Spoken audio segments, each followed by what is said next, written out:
MHA's mission is all around advocacy, education, and prevention. It's about giving people hope and providing them with the help that they need.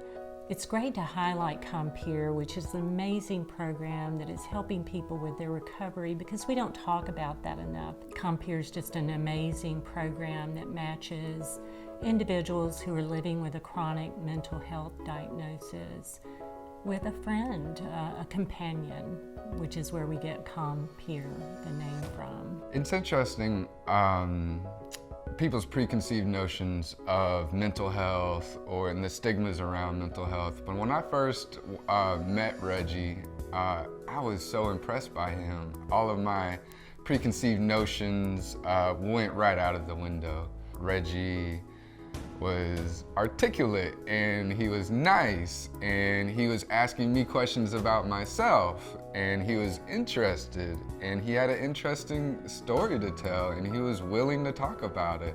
So many people they view themselves just as we often do, as their diagnosis. They don't view themselves as a person anymore. They feel like I'm a burden to my family and my friends.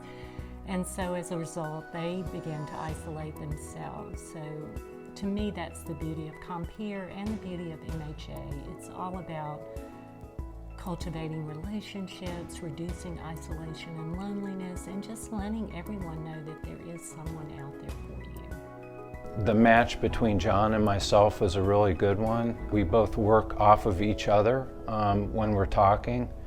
And John has so many interesting things to say about what he's going through, some of the challenges that he's facing. And it makes me reflect on some of the things that I typically go through on a daily basis. Scott has just been the rock. He's the one I can count on. He has always been extremely gentle with me without ever being insulting. I think there's a stigma attached with people with mental health, and there's some apprehension around, well, how do I act around a person or a certain situation? And it gives me the ability to really understand what they're going through, and also enjoy some time with somebody that I wouldn't normally interact with. And it's been a lot of fun, learning and also giving back to the community. I grew up with a brother who was diagnosed with schizophrenia in his early college years.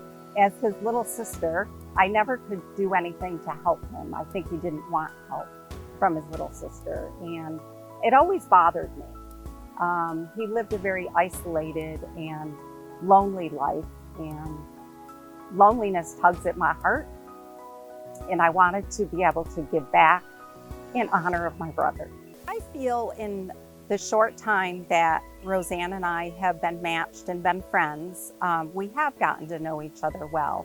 The best thing, I should say things about Roseanne, she is smart and she is inquisitive and she loves nature, and I love nature.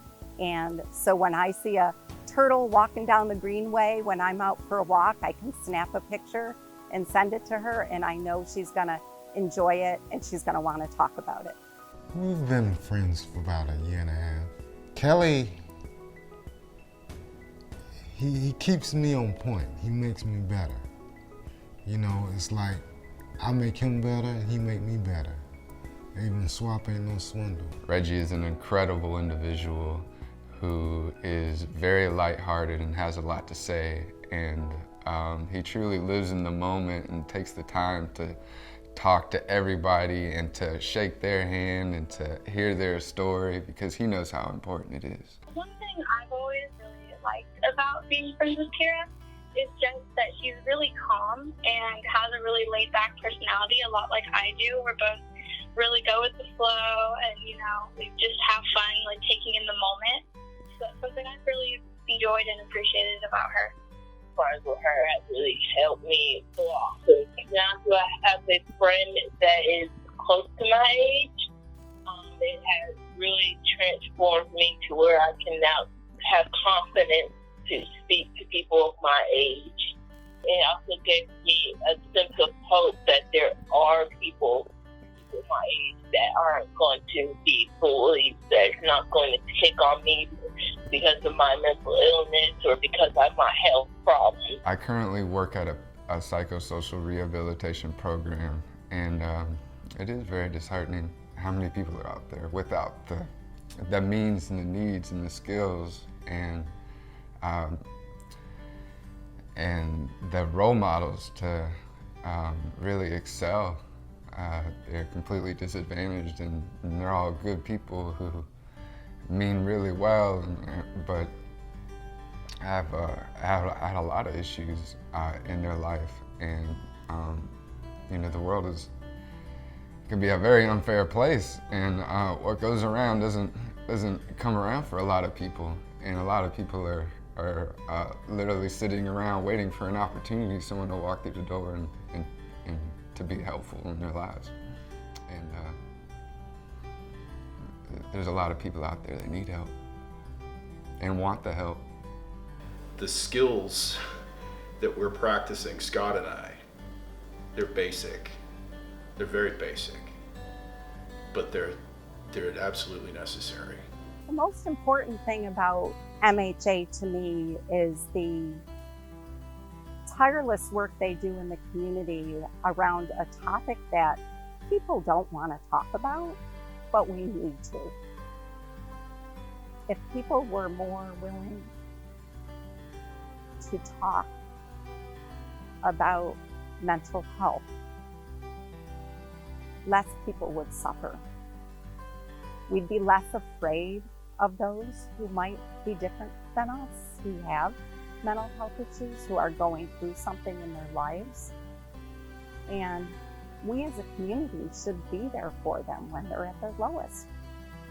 And that's what Mental Health America, MHA, does every day.